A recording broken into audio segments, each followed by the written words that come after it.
Our next speaker is a political commentator who appears regularly on television and radio. Having worked in politics for 8 years as a senior Labour Party advisor, both in government and opposition, she's in a unique position to analyse and comment on current affairs.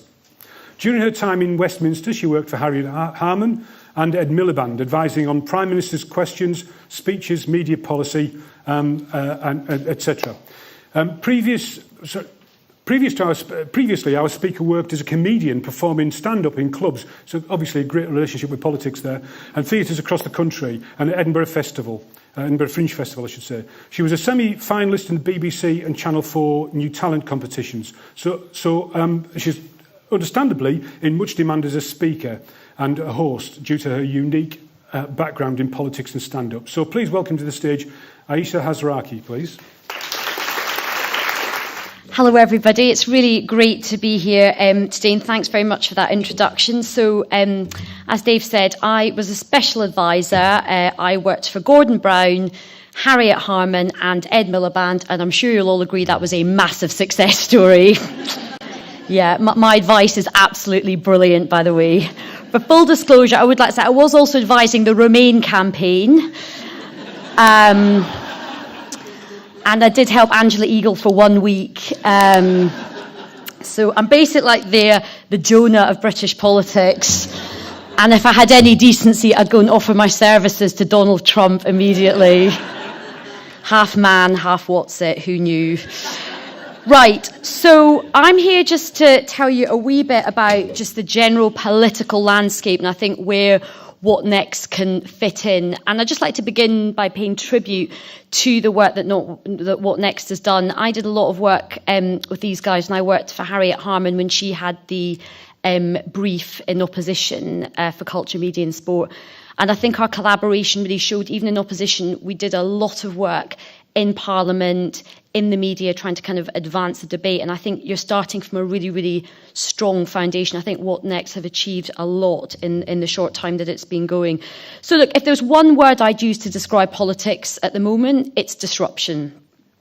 All the norms have been upset and all the norms have been disturbed. I remember the night of the EU referendum campaign, I was in ITN studios with lots of the great and the good, politicians, commentators, people that run polling companies, and they were like, don't panic. There is no way we are leaving the EU. There's just no way that's going to happen, because these things don't happen in British politics. Upsets like this just don't happen. And then we all, saw the result. I was actually in a green room in the morning, Good Morning Britain, when the result came in, and I was in a room with Nigel Farage, Douglas Carswell, Nadine Dorris, and Stanley Johnson, Boris Johnson's dad. And it's really weird as a Labour Party person when your biggest political ally in the room is Boris Johnson's dad. That is quite weird. So we're in this very, very, difficult position. We've had 3 major elections in 2 years. We've had elections in the Labour Party. There is just so much kind of disruption going on. We've seen the rise of the far right in Europe. We've got, the rise of, we had Bernie Sanders for a while, then sort of Donald Trump. All the kind of political rules feel like they're being ripped up. And the truth is, nobody quite knows right now how Brexit is going to play out for the economy, for the country, for our place in the world, diplomatically. And the truth is, I think in terms of national government, lots of things are going to grind to a bit of a halt because everybody is going to be so preoccupied with Brexit. But look, there is a new team, and there's obviously great risks and there are great challenges. But I think for arts and culture, there is great opportunity at this moment as well. And I think politicians do get arts and culture more than they have done in a long, long time. And again, as I say, that is a lot down to the work that What Next, the fact that you have created many, many advocates of your beliefs in local politics, in national politics, in Parliament, in the Commons and in the Lords, and that's really important. But look, there's still a long way to go. The work continues. I think we've made a very good argument about the economics of arts and culture. We've made a good argument about quality of arts and culture, and we're very good at making the kind of hearts and minds argument. But I think more needs to be done now, and I think it's really important for arts and culture to feel that it can move into talking about the big political challenges facing our age, because, you know, arts and culture have got to be part of the conversation, not just in specific isolated ways, but actually tapping into the big things. Look, if Marmite can be part of the Brexit discussion, arts and culture has got absolutely every right to be talking about this as well. And I think the way to do it is for the sector to ask itself the question, how can you be part of the national conversation?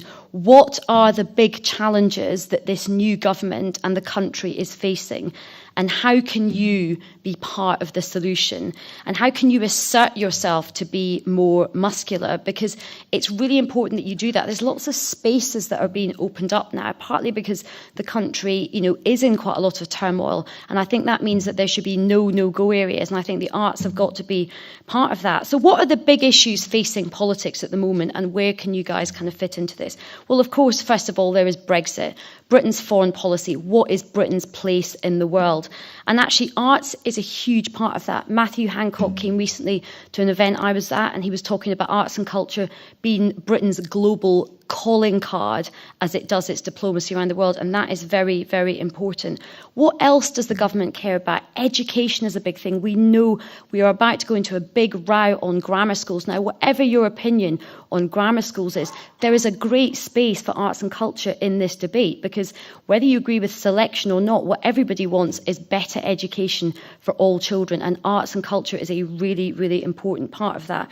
We've heard about social mobility a lot. Theresa May said on the steps of Downing Street she's very, very concerned about this. Again, this opens up a big opportunity for your sector as well. Diversity is a big issue. I mean, we have big expectations of the government and politics on diversity, but the arts sector has to also, as Roddy was saying, you know, it would be nice just once to have a big arts organisation run by somebody who wasn't a white man. You know, that would be nice, and we've got to kind of really push ourselves on that as well.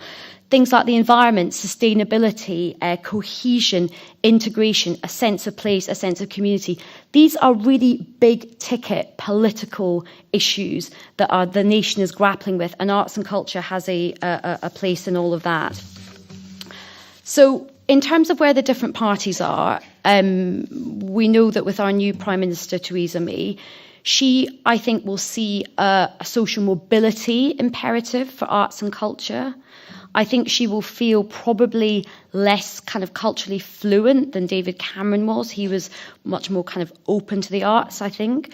But look, I think there is ground for you doing a lot of work to help the government at the moment. The government has got lots of big challenges facing it. You have a new team in Karen Bradley, and she's going to be doing a lot of work on infrastructure. There's a big argument for getting arts and culture as part of the infrastructure narrative as well as and we talked earlier in some of the sessions about devolution. The Labour Party is in a difficult place at the moment. There is no denying that. But the Labour Party is still and should be an effective opposition in Parliament. And certainly the work that What Next did with us when we were in opposition with Harriet Harman showed you can use Parliament very, very effectively. Jeremy Corbyn cares deeply about arts and culture. He made it centre stage of his re-election campaign. Tom Watson, the deputy leader, has just been appointed as the shadow DCMS Secretary of State, with a very good deputy in a man called Kevin Brennan, who is an MP from Cardiff. So use those MPs, because MPs will want to make your case for you in Parliament. And just to pick up on something that Roddy said, which is very, very important, is local government. Local government is going to be where a lot of the action is for your sector, both good and bad. We know that there are a lot of difficult cuts coming down the track. And one of the things that, you know, being very honest, I don't think there is enough of a national conversation about how much local arts organisations have been affected by the swinging cuts to local government. I think people out there don't realise how reliant small arts organisations are on local authorities and how these cuts impact really heavily and how they will continue to. So I think there needs to be more made of that sort of nationally. And these new metro mayors are going to be absolutely vital. They are going to have money and they're going to have significant amounts of power. And I'd say now is the time to get in and start lobbying them. They are all going to be selecting their candidates. And I think what next should be asking every candidate to set out what is there going to be their kind of cultural manifesto, every single one of them. I think as well in these times of difficult, financial restraints, collaboration, that is absolutely essential. You guys are all very good at collaborating, within your own sector. How can you collaborate with other sectors who are also very important, and going to be hit as well? I think the idea of arts, culture and sport connecting more, particularly in terms of dealing with local authorities, is very, very important. So look, it's an exciting time. It's a challenging time. You have a solid foundation on which to build. But I think you've got to be part of the national political conversation. Make your case with passion and evidence. But something, we need you to get involved, and politics actually needs to have arts and culture play its part in the debate. Thank you very much.